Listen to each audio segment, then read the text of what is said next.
Hi all, Dr. Clark here again.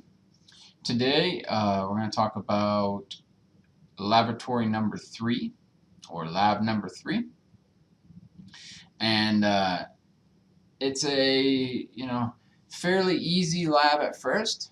I'm going through the scientific method, and most of you are fairly familiar with the scientific method, where you might have an observation, and then based on that observation you have a question. Based on that question you have an explanation for that question, which we call a hypothesis. Okay? Remember, a hypothesis is not an educated guess. A hypothesis is an explanation for a natural phenomenon. Okay? Then based on that hypothesis, you're going to have some predictions. Based on those predictions, you would design an experiment. You would collect data. You'd analyze the data, present your results, and complete the scientific method. Okay? So we're going to look at two main pieces of the scientific method today in lab. The first one is creating a hypothesis. Okay, so procedure 1 and 2 is really going to just get you in the mindset of reading an observation, making an observation per se, and then creating a hypothesis around that observation. Now remember, hypotheses don't have to be correct. Actually, more often than not, hypotheses are wrong. Okay? Normally an individual will create many hypotheses for a given observation, and only one of them will be somewhat supported. Okay? And this is where students get into a lot of trouble, and even where, I would say advanced students, even grad students, get into trouble sometimes when hypothesis testing, and that is, it's human nature to always want to be right. Okay? We always want to make something correct. And I've seen individuals do research where their hypothesis in their mind should have been supported, but the data didn't support it, so they fudged the data so it did support it. Okay? Now, that is not good science. Okay? That is really poor science. And that's why hypothesis testing shouldn't really occur. Okay? Instead, you should create a hypothesis and then be testing against the null hypothesis, which we'll talk about in a second. Okay? But no matter what, okay, you're going to fall in this trap of designing hypotheses and then trying to support one that you think is correct. And I urge you to fight that temptation. Okay? Again, science should be about the truth, not what we perceive to be the truth. Okay? Which is why in science we should never use the term prove or disprove. Okay? And in fact, in my courses, you'll miss points if you use the term prove or disprove. Okay? Because proving something is left to mathematics and left to mathematical equations that were created with one given outcome. Okay? And that's the purpose of a proof. Okay? In science, because science is always changing, biology is the study of life and life's always evolving, we're never going to prove anything. Now, that doesn't mean it can't be supported and it's not the likely explanation for something. It just means that down the road, there could be a study that doesn't support your data or doesn't support this idea, whether that be considered a theory or a rule or a law or anything like that. There is a chance that down the road, there will be data that's collected, an experiment that's designed that doesn't support that explanation. And that's why we can't prove things, and for that matter can't disprove things. So the terminology that we often use when we talk about hypotheses is, this is the hypothesis that is supported by data or supported by the most data, or this is the tentative explanation for that natural phenomenon. Okay? And that way we cover our bases. If 5 years down the road, 10 years, 15, 20 years down the road, someone creates a hypothesis experimental design that shows that, hey, our explanation is wrong, then you don't look like a goat. You don't look like someone who was making things up. At the time, it probably was the best explanation for the natural phenomena. And when we go through this course, you'll see when I talk about Mendelian genetics, when I talk about Darwin evolution, there's a lot of situations where there was hypotheses that had been supported by data, or we thought was supported by data at the time, only to find out that later on, when technology caught up and with technological advances, we found out that these hypotheses, or these pieces of that hypothesis, were wrong, okay, and not supported at all. Okay, so again, hypotheses are tentatively accepted. Okay, they're not proven. Okay, they're not correct. Okay, they're just tentatively accepted, okay, or supported by the data collected. All right, so that's the first piece, hypothesis testing, procedure 1 and procedure 2. The second piece that you're going to venture into is this piece, analyzing data. Okay? This is the piece that so many students and even advanced students have an issue with. And it's mainly because as biologists or beginning scientists, people are not taught how to analyze data correctly. They're not taught when to analyze data. They're not taught, what method should you use, these kind of things. And even more than that, when they do analyze data, they rarely know what's going into the data. Why are you analyzing the data in that form? Okay?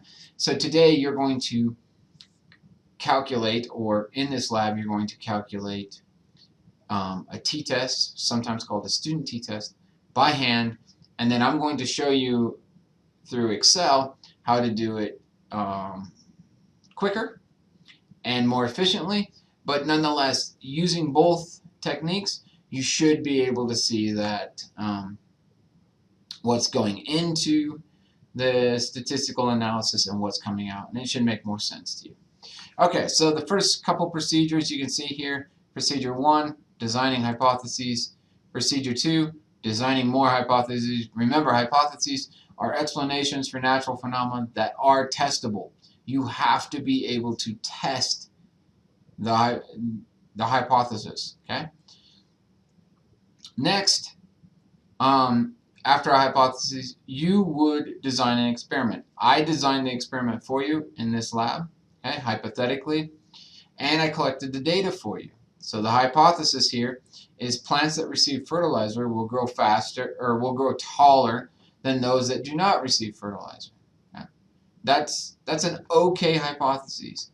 Okay? It is an explanation for a natural phenomenon. You provide fertilizer to a plant, you'd expect it to grow taller than a plant that doesn't receive fertilizer. However, growing taller is kind of a very loose term, and it's hard to test. So instead of testing that, what we would design is a null hypothesis. This is the one that's going to be tested. There is no difference in growth between plants that receive fertilizer and plants that do not receive fertilizer. Okay? By saying this, that difference could be considered statistical difference. Okay? So now we have a means by which we can test this experiment, okay, and this hypothesis. By saying that there's no difference, then if there is a difference, then we know that the null hypothesis is rejected. Okay? If there is no difference, then we know that we have to tentatively accept the null hypothesis. Okay? And you'll see what I'm talking about as we progress and as you collect data. So you can have an experimental group, okay, which is going to receive fertilizer, and a control group which does not receive fertilizer. Okay? And here you can see the data. When I flip over to the data table, I collected the data for you. So I have plants, so each individual plant numbered, okay? And then I have their initial height, so what was their initial size when the experiment started, and then how much did they grow each week. Okay? Now, for 4 weeks. Now, you can see here, plant number 9. Okay? This plant died in week 3. Okay? So, instead of trying to calculate an adjusted growth rate of this plant like it was still alive, you don't want to do that. You actually just want to remove it from the data set. Okay? And this is why you want to have sample sizes that are large enough. Okay? Normally we want sample sizes in like ecological studies and things like that, and studies that might get published, you want a sample size for each group at about 30 or a little more. Okay? Because occasionally you'll have weird things like a plant dying, okay? Or a plant, and maybe in this case, one plant that started really small, maybe half the size of all the rest of the plants. Okay? So you can get some very interesting pieces that pop up in your data set. So by having a much larger sample size, you can remove some of those outliers. Okay? Now, there are good ways to do this and bad ways to do this. Remember, not all outliers is bad data. Okay? Sometimes outliers is what allows you to see, the big picture. You can see that samples might be cyclic. So you might have outliers over here, or it might be bimodal, and you have outliers over here and you have outliers over here and nothing in the middle. Well, you have two separate kind of populations. We'll look at some of this data as we progress. But here you can see the data that's been collected for you. Okay? And then this table, I've already done things like the average height squared, the sum of all the averages, the average of the averages, okay, and the squared of those averages. Squared of the averaged averages. Whew. Down here, you're going to calculate that yourself. Now, I will show you in just a second how to do this in Excel fairly quickly, but nonetheless, if you're taking this course for credit, you need to calculate it by hand. You need to calculate all these equations by hand. So starting off, calculating the mean and the sum, and then you're going to calculate how much variance there is. So the sample variance by using this formula, then using the sample variance to calculate your standard error of your mean. Okay.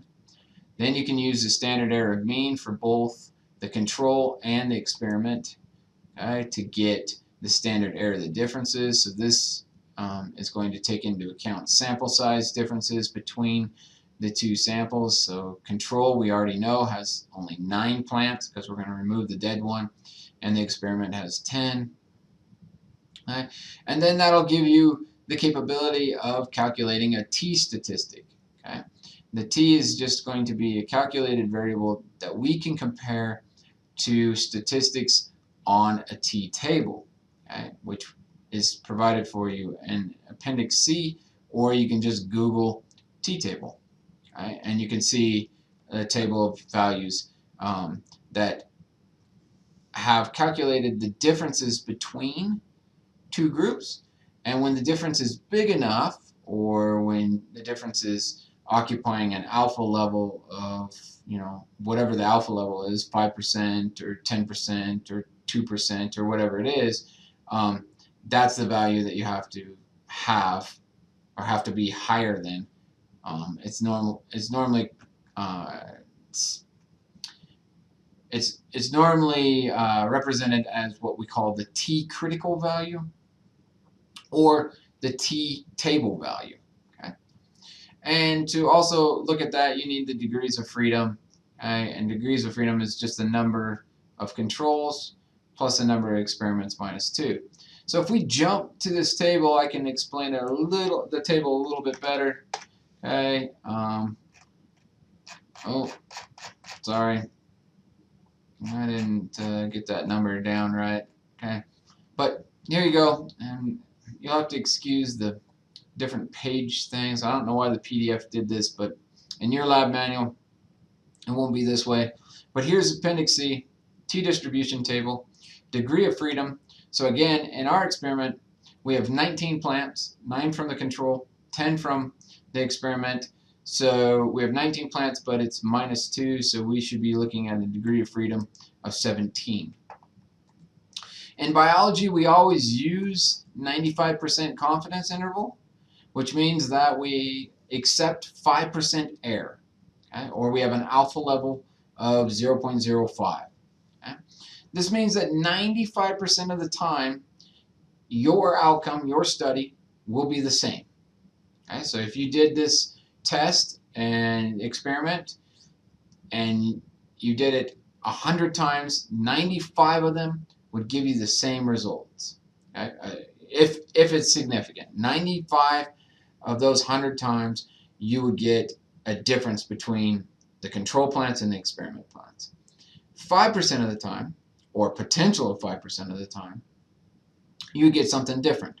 Okay? And that's not to say that if you actually did this 100 times, you would get, 5 out of the 100 not coming up with the same answer. It's just, it's a statistical test that says that we accept 5% error. Now, someone that's in the field of maybe physics or chemistry, they might be only okay with accepting 1% error. Okay? So they might be out here. Someone in the fields of maybe psychology or sociology would be, accepting, a lot more error, because when you're dealing with humans tend to mess with experiments, I guess you could say. So they tend to alter experiments. Maybe they don't know that they're altering the experiment, but they do so. So more error is often associated with some of those experiments. Okay? So if we go and we take that 17 over, and we're looking at 2.110. So R value calculated, T value calculated, has to be bigger than that in order to say that control plants and experimental plants growth rates are statistically different from each other. Okay? So flipping over, we can flip over to Excel. I'm going to show you how to do this in Excel through using functions in Excel, and how you can calculate things using typing your own equations, okay? Or using a built-in process within Excel. Okay? So you can see here I've already calculated the averages for growth rate of week 1, 2, 3, 4 of all these plants. Okay? This is how you do it. So if you type in equals average and then select what you want, okay, it'll give you the average. So I can do that down here. So if you, sorry about that. So if you look at equals average, then I open parentheses, select the numbers I'm interested in getting the average of, close it, and there's the average. Now, another neat trick with Excel is you don't have to retype that. So you can just grab this little black box in the corner here and drag it down and get the averages of all those. And now we want to square those averages, so I can just go equals, select the number that I want to square, okay, give it a hat, put a 2 there, and I just squared that number. Now I can do the same. I can drag it down, and there's the squared of all those numbers.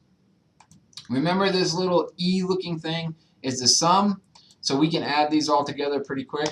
We can just go sum, type the word sum, select the numbers that we're interested in summing, okay, and get that sum. Now, maybe we're interested in the average, so we summed it, so we're interested in the average of all these averages. So what basically means we're looking for the average growth rate for just experimental plants. There's the average growth rate, okay, across the entire experiment. For the control plants, here's going to be the average growth rate, so we're going to select that number. We're going to divide it by 10. You should have been able to do that in your head, but there's the average growth rate for experimental plants. Okay? If we want to get these numbers, we can take this, okay, and square it, and then we can take this and divide it by the number of plants, and there's your numbers. Okay, that's all the numbers you need to go through and calculate standard error, you know, standard error of the means, standard deviation, all these other things that you need to ultimately calculate a t-test. Now, there's an easier way to do this, okay? But knowing what goes into a t-test is very important, okay? But most people would just say, let's do this as fast as possible to see if there's a difference between the control growth rate and the experimental growth rate. Okay? So you can do that by going into Excel. I have a program called Pop Tools. If you want it, you can just, it's free. You just go, you know, Google Pop Tools, Excel, download it, and it'll go into your add-ins. Another way you can do this is you can go Data, and you can go to Data Analysis. This is another tool package. Okay, most people will have this one, so I'll go to Data Analysis and I'll do Data Analysis. So we're going to do a t-test, okay, to sample, assuming that there's equal variance. So we're assuming that the variance in control would be the same as the variance in experimental. Okay, that there's nothing that's going to cause this to have more variance than this. Okay, so we're going to go ahead and select that. Now we need to select the variables that we're interested in. Remember, we're interested in finding out, is the average growth rate of control different than the average growth rate of experiment? So to do that, we can just select the average growth rate of the control plants. Now, yes, there are only 9 control plants, but that's okay. We don't have to have equal numbers. And then there are 10 experimental plants. Okay, average growth rate. We don't really need to tell them what, you know, the mean difference would be, because maybe we don't know. We do need to tell them the alpha level. It's already here. Most biology or most general statistical package will start with an alpha level of 0.05, and then we need to tell where we want it to show up. So we're going to say, give me an output range. I want the output range to be right here. Okay, and then just select it, hit OK. Now you can see what's going on. Now we can compare, are our numbers the same as what you calculated by hand? So here we can compare, you know, the mean. So it calculated the mean for us. Look at that mean, same. So this is the control. Variable 1's our control. Okay, variable 2. Okay, look at that mean, same. Okay. Now your means might not be the same because I didn't round at all. The computer's not rounding at all. Okay. So when you're rounding, okay, you're going to have a little bit different numbers. Okay. We didn't calculate variance, but we could. Okay. And in later videos, I'll show you how to calculate variance. Okay. I talked about degrees of freedom, and I told you it was 17. Okay. That's exactly what they calculated also. Okay, so you have 9 plants from your control, 10 plants from your experiment, minus 2, 17. The t-statistic is minus 20.72. If you calculated it by hand and you rounded, a lot of you will get somewhere around 18, okay? But or 19. It just depends on how you round. If you didn't round at all, you will get 20.72. Okay? But crucial parts of this are really looking at, well, how does that 20 compare? Now remember, if we go back to the table, what's our value got to be bigger than 2.110? Okay.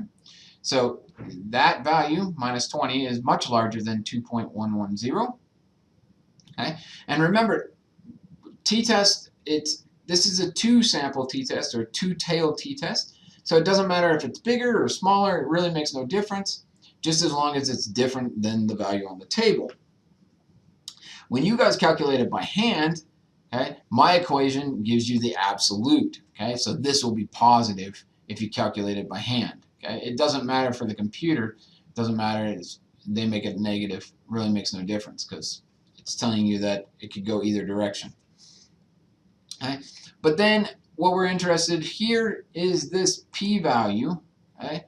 This p-value is telling you that, yes, it is less than 0.05 for a one-tailed test, and it's also less than 0.5 for a two-tailed test. So no matter which direction you go, the two variables that we are looking at are statistically different from each other. Okay? And in this case, given our mean, okay, given our growth rate differences, we can say that tentatively accept that plants receiving fertilizer grow more than plants that don't receive fertilizer. Okay? And so that's how you do it. You know, if you're not getting the Excel thing and you need more help, there will be more Excel examples that I give you. I like everyone to use Excel in as many classes as you can because it's so much easier than doing it by paper. It's a digital world. We should be doing this by, you know, computers, and it just makes it a lot easier. So I'll show you a lot more tips and tricks when it comes to, you know, entering data into Excel, analyzing data in Excel, making graphs, making, you know, different kind of tables and things like that in future labs. Okay. So with that, hopefully this helped, and hopefully you can complete Lab 3 if you have to for my class. Otherwise, if you're just watching this for pointers in biology, I hope you like it.